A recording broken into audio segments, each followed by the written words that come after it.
अपने पसंदीदा शो के फुल एपिसोड देखने के लिए अभी डाउनलोड करें दंगल प्ले ऐप।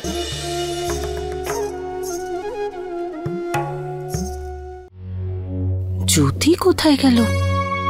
ওর মাকে বাড়ি দেখাতে গিয়েছিল, এখনো এলো না।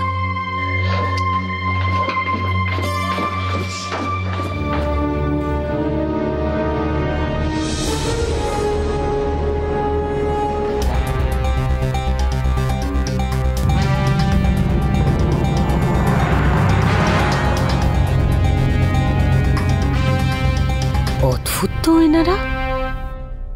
ওনার আবার কি হলো? আমি যখন চাকরি করতাম তখন আমাদের অফিসে আসতে, তাই না? আর আপনিও আসতেন আমাদের অফিসে, আমার মনে আছে এখনো, তাই না? তাহলে এখনো আপনারা... এক মিনিট ভাই,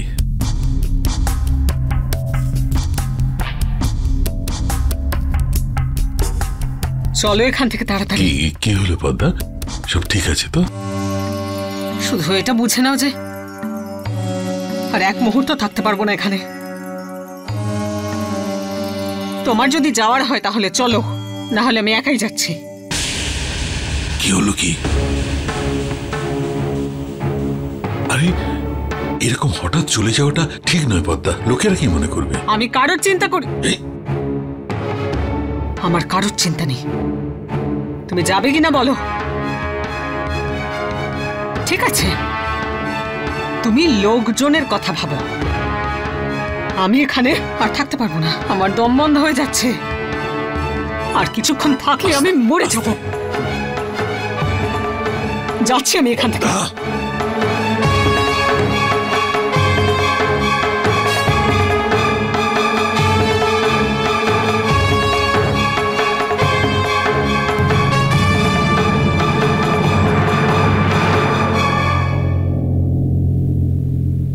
এটা তো মেয়ের মা, তাই না? এভাবে কেন চলে গেল? আপসেট ছিল আর হাজবেন্ডের উপরও চেঁচাচ্ছিল। জানি না কি হয়েছে। কি হলো দাদা? ওই পদ্মা দিদি হঠাৎ করে... আসলে ওনার শরীরটা হঠাৎ খারাপ হয়ে গেছে, তাই চলে গেছেন। কিন্তু আপনি আমাকে বললে আমি ডাক্তার ডেকে আনতাম, নয়তো কেউ সঙ্গে যেত।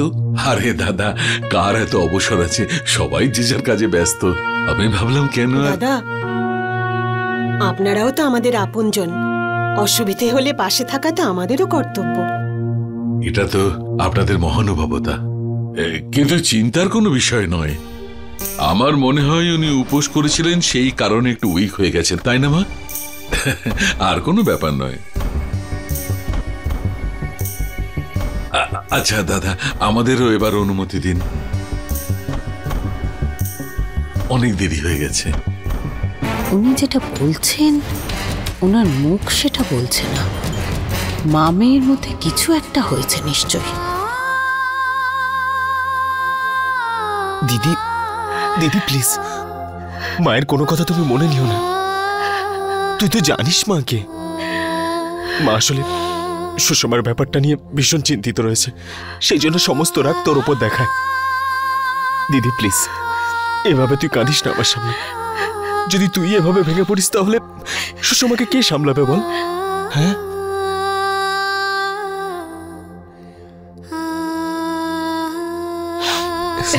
হ্যাঁ দীপু,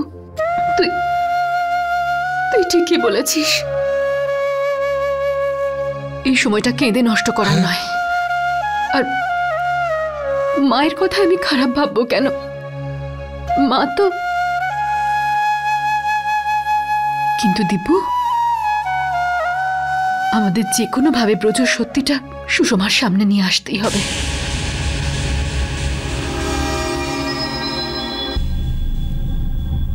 ব্রজর সত্যি আমি ঠিক বুঝতে পারলাম না দিদি। ভালো তো ওকে বাসি না, কিন্তু হ্যাঁ, এখন অসুস্থ হওয়ার পর কিছু কাজে লাগছে আমার। সত্যি এটাই তো জ্যোতি যে আমরা দুজনেই বাধ্য হয়ে বিয়েটা করেছি। তুই ওপরে উঠে বস। আমার সন্দেহ হচ্ছে ব্রজ সুষমার সামনে মিথ্যে অসুস্থতার নাটক করছে, যাতে সুষমা এসব করতে বাধ্য হয়। আর কি সব কথা বলছিস তুই দিদি?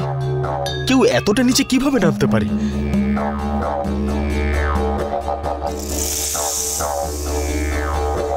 আর যদি এটা সত্যি হয় না দিদি, তাহলে আমি না ব্রজকে দীপু, না দীপু, রাগ করে কিন্তু কিচ্ছু হবে না। দেখ, তুই যদি গিয়ে এবার ব্রজর সাথে মারপিট করিস, তাহলে সুষমা তোর সাথেও কথা বলবে না। আমাদের শুধুমাত্র সুষমার চোখটা খুলতে হবে। কিন্তু কিভাবে দিদি? ওই ব্রজ তো নিজের অসুস্থতার নাটক এমন ভাবে করছে যে অসুস্থতা? দীপু, তুই যখন অসুস্থ হয়ে ডাক্তারের কাছে যাস, তখন ডক্টর কি করে? তুই যখন অসুস্থ হয়ে ডক্টরের কাছে যাস, তখন ডক্টর কি করে? আমি ডক্টরের কাছে যাই, ওনাকে নিজের অসুস্থতার কথা বলি, তারপর আর উনি ওষুধ লিখে দেন। আর যদি সন্দেহ হয় তাহলে একটা কিছু টেস্ট করতে বলেন। টেস্ট? মনে আছে তো, সুষমা মাকেও বলেছিল যে ব্রজর কোনো টেস্টের জন্য 50,000 টাকা লাগবে, তাই না? তার মানে নিশ্চয়ই ব্রজর কাছে সেই রিপোর্টগুলো আছে। কিছু না কিছু তো আছেই যেটা ও সুষমাকে দেখিয়েছে। ওই মানুষটা সুষমাকে বোকা বানানোর জন্য সবকিছু করতে পারে। বুঝতে পেরে গেছি দিদি, আমাদের যে করেই হোক ওই রিপোর্টগুলো জোগাড় করতে হবে। হ্যাঁ, আর আমরা সেই রিপোর্টটা অন্য কোনো ডক্টরকে দেখাবো, তবেই সত্যিটা সামনে আসবে। গুড আইডিয়া দিদি। কিন্তু যদি ব্রজ নাটক করে তাহলে ওর কাছ থেকে ওই রিপোর্টগুলো আনা অসম্ভব হয়ে যাবে দিদি। মুশকিল তো হবেই দীপু, কিন্তু করতেই হবে। আমাদের বোনের জন্য, সুষমার ফিউচারের জন্য ওকে ব্রজর পাতা ফাঁদ থেকে বের করে আনতে হবে। দীপু, এটা আমাদের করতে হবে, যে করেই হোক। তুই ভাব কি করে করবি, কিন্তু রিপোর্টগুলো আমার চাই। হ্যাঁ দিদি, আমি নিয়ে আসবো। আমি সব কটা রিপোর্ট নিশ্চয়ই নিয়ে আসবো দিদি।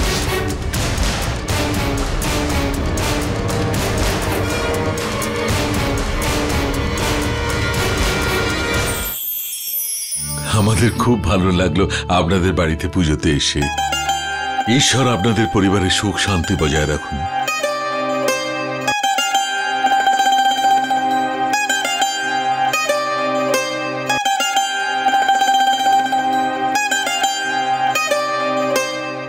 হ্যাঁ, আমি গিয়ে ছেড়ে দিয়ে আসছি। উদয় শোনা, এখানেও তোর প্রয়োজন। আমি ড্রাইভারকে বলে দেবো, পৌঁছে দিয়ে আসবে।